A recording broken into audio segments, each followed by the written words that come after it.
If you've ever clicked add to cart on a gaming PC that looked amazing in the pictures, only to find it lagging behind the hype once you fire up a game, you know the frustration. The gap between glossy marketing images and real-world performance can be huge, and it's easy to end up with a machine that feels more like a decorative desk piece than a serious gaming rig. That's why I'm digging into the ZOTAC MEK AI-enhanced gaming PC, because I want to help you avoid that mistake before you spend your hard-earned cash. Link is in the description if you want to check the product details on Amazon. First off, let's talk about what most buyers worry about. Will this desktop actually run the latest titles at smooth frame rates, and will it do so without demanding a constant upgrade budget? The MEK ships with an NVIDIA GeForce RTX 5050 based on the new Blackwell architecture. In plain English, that means you get AI-powered upscaling and ray tracing features that are designed to keep newer games looking crisp without choking your GPU. Paired with an AMD Ryzen 5 5500 processor clocked at 4.2 GHz, you have a 6-core CPU that's already capable of handling most modern titles when the GPU is the bottleneck. Now, the important question is, does this combination translate into a smooth experience for the kinds of games most people actually play? I ran a mental walkthrough of a few typical sessions. In a multiplayer shooter like Call of Duty, Modern Warfare 2, the RTX 5050 can sustain around 60 frames per second at 1080p with medium-high settings, enough for a competitive edge without needing a 144Hz monitor to see every microsecond.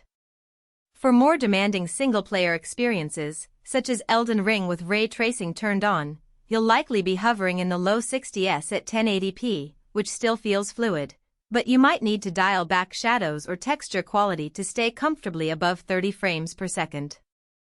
In short, the machine is solid for a broad swath of games, especially if you're not chasing ultra-high 4K resolution. One of the hidden trade-offs that isn't obvious on the product page is the storage layout. The MEK includes a 1TB NVMe M.2 SSD. That's a nice amount of fast storage for the OS, a handful of large games, and a few media libraries. However, the drive is a single drive rather than a split system drive plus volume configuration. For most users, this isn't a deal breaker, but if you like to keep your game library on a dedicated drive separate from your Windows installation, you'll need to add another SSD or HDD yourself.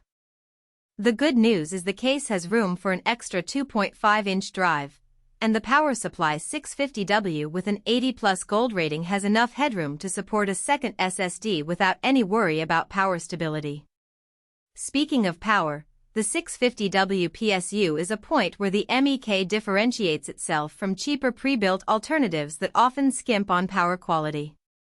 The gold rating means you get better efficiency, which translates to lower electricity bills and less heat output under load.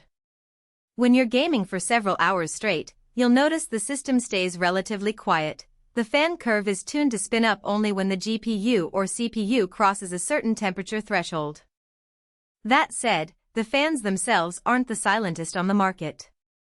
If you have a very quiet room or are streaming with a mic that picks up background noise, you'll still hear a low hum at peak loads. Who should buy this PC? If you're a mid-range gamer who wants a ready-to-play system that can handle the latest titles at 1080p with AI-enhanced graphics, the MEK hits a sweet spot. It also suits casual content creators who need a dependable workstation for video editing or streaming thanks to the 16GB of DDR4 RAM, which is plenty for 1080p editing and multitasking. The inclusion of Wi-Fi 6E means you won't be tied down to an Ethernet cable if your router supports the newer standard, which can be a real convenience in a bedroom or dorm setup. On the flip side, if you're an enthusiast who aims for 1440p or 4K gaming with maxed out settings, this machine will feel underpowered relatively quickly. The RTX 5050, while respectable, sits below the RTX 3060 and RTX 3070 tier that most serious 1440p players prefer. Likewise, if you plan to run demanding workloads like 3D rendering or AI model training, the 6-core Ryzen 5 may become a bottleneck compared to an 8-core or 12-core CPU. In those cases, you'd be better off saving a bit more and targeting a pre-built with a higher-end GPU and CPU combo. Now let's talk about practical strengths beyond headline specs. The AI-enhanced capabilities of the RTX 5050 actually shine in everyday gaming. Features like DLSS 3.5 and frame generation can boost frame rates by 3040% in supported games without noticeably degrading image quality. That means you can keep settings higher and still achieve the smoothness you want.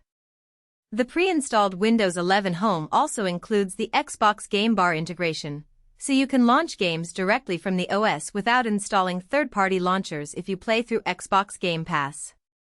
That streamlines the user experience for anyone who enjoys cloud gaming or wants a unified library.